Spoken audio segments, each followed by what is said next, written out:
Instituto Nacional Combate HIV/SIDA halau sosialização contra vírus HIV ba comunidade Becora nune bele halo prevenção ba vírus HIV.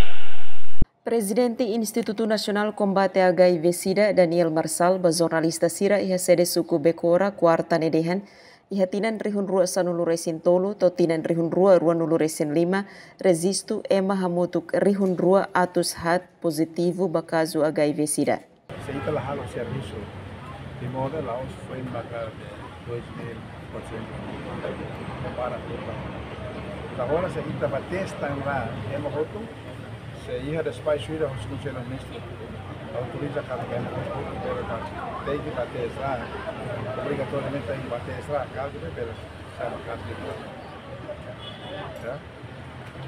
caso pensar no caso estamos agora no bar com a ID correu na la coisa Tesla bar com a ID la coisa Tesla mas kita atividade se sana ini biarlah mubarak maka ini si balu mai tekaya mudah tahu baknya botak tambah ema bana lakoi kona ai kosa ema outro lakoi kona ai de kau problema da sex na de se highway na dai thusi dai pa ema dali husi sex na kare no mo la bot sa dai estama highway na dai husi sex na dus se tu ida ho manita ema susu ato sai susu ato sai no dovecer de mate hoy nessa mate aba hasna tama los problema de mate hoy mate aba ne mustama ni de sentimento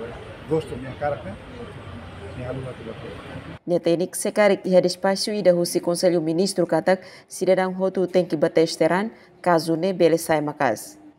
Ho insida nia sosialização contra vírus HIV sidadang barak mak iha ona consciência ho dihasairang no hatene halo prevenção. Também insida continua faha informação contra vírus HIV nerasik.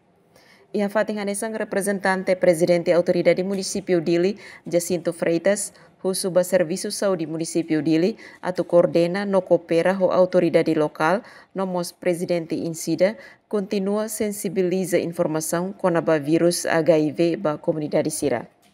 Jenice da Costa, STL News.